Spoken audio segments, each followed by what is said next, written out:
भयभीत आदमी शांत रह ही नहीं सकता, उसके भीतर ही कंपन जारी है, वो रुष्ट होने को तत्पर है, वो छोटी छोटी बातों से दुखी होता है, बड़ी क्षुद्र बातों से दुखी होता है। तुमने कभी सोचा कैसी छोटी छोटी बातें तुम्हें दुखी कर जाती?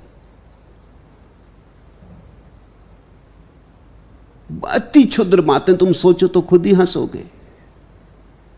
पत्नी को चाय लाने में 5 मिनट की देरी हो गई कि बस तुम रुष्ट हो गए, और ऐसे रुष्ट हो गए कि शायद रोज दिन भर रहे। लोग कहते हैं बिस्तर के गलत कोने से उतर गए, गलत से भी उतर गए हो तो उतर गए, खत्म हुआ, मगर अब दिन भर वो जो बिस्तर के गलत कोने से उतर गए हैं वो दिन भर पीछा कर रहा है। किसी आदमी ने नमस्कार न किया कि दिन भर छाया की तरह कांटा चुभता रहता। कोई आदमी देख के हंस दिया, रुष्ट हो गए। ऐसे छुई मुई, ऐसे दीन होकर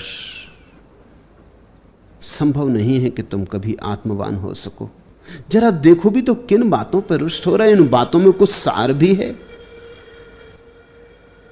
अगर तुम गौर से देखोगे तो 100 में से 99 तो तुम असार पाओगे जिनमें रुष्ट होने का कोई कारण नहीं, और एक जो तुम सार की पाओगे उसके साथ तुम पाओगे कि अगर तुम रुष्ट हो जाओ तो बिगड़ जाएगी बात।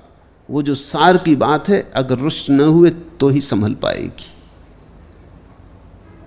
तो जो व्यर्थ की बातें हैं उनके कारण हम रुष्ट होते, अपने को बिगाड़ते हैं, और जो सार्थक बातें हैं रुष्ट होकर उन बातों को बिगाड़ लेते। क्रोध में कब कौन आदमी सम्यक व्यवहार कर पाया? रुष्ट होकर आदमी तो मतांध हो जाता है। उस अंधेपन में कौन ठीक चल पाया? जितनी कठिन समस्या हो सामने उतनी ही शांत चित्त की अवस्था चाहिए, तो ही तुम उसे हल कर पाओगे। लोग कहते हैं बड़ी समस्या में उलझा हुआ हूं इसलिए बड़ा बेचैन हूं। बेचैन हो तो समस्या सुलझेगी कैसे? सुलझाएगा कौन? ये तो तुम बड़ा उल्टा कर रहे हो। जब कोई समस्या ना हो तब बेचैन हो लेना, कोई हर्जा नहीं। जब समस्या हो तब तो बड़े चैन में हो जाओ, तब तो बड़े शांत हो जाओ, क्योंकि हल तुम्हें करना है।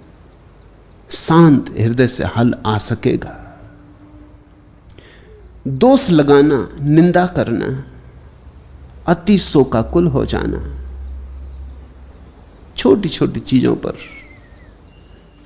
फाउंटेन पेन ठीक नहीं चल रहा, खर खर की आवाज कर रहा है, शोकाकुल हो गए। अपने व्यवहार को जांचते रहो, देखते रहो। बोकुजू ज़ेन फकीर हुआ, वो जब अपने गुरु के पास था, छोटा बच्चा था, उसका काम था गुरु का कमरा साफ करना। कमरा साफ कर रहा था कि गुरु के पास एक बड़ा बहुमूल्य मूर्ति थी, बड़ी बहुमूल्य मूर्ति थी बुद्ध की। वो गिर गई, वो चकनाचूर हो गई। वो बहुत घबराया। गुरु को उस मूर्ति से बड़ा लगाव है। वो रोज 2 फूल उस मूर्ति के चरणों में चढ़ा जाते,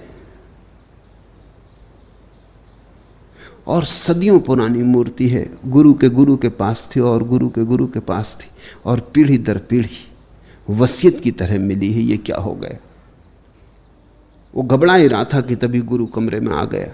तो उसने मूर्ति अपने दोनों हाथों के पीछे छिपा ली, और उसने गुरु से कहा एक बात पूछनी, जब कोई आदमी मरता है तो क्यों मरता है?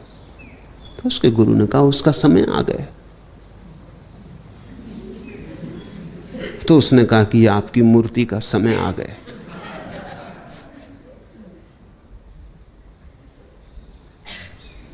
गुरु हंसा और उसने कहा जो तू मुझे समझा रहा है अपने जीवन में याद रखना, क्योंकि तेरे जीवन में बहुत मूर्तियों का समय आएगा।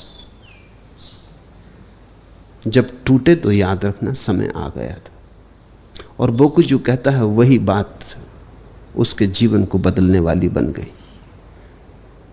जो चीज टूट गई उसने सोचा समय आ गया था, जो साथी छूट गए उसने सोचा समय आ गया था, जो परिजन चल बसे उसने सोचा समय आ गया था, कोई नाराज हो गया तो उसने समझा समय आ गया था। बोकुजू ने कहा कि यह बात मेरे लिए सूत्र बन गई, ये अहिर्निश मेरे मन में रहने लगा कि वही होता है जिसका समय आ गया था। धीरे धीरे धीरे कोई भी चीज फिर शोकाकुल न करती।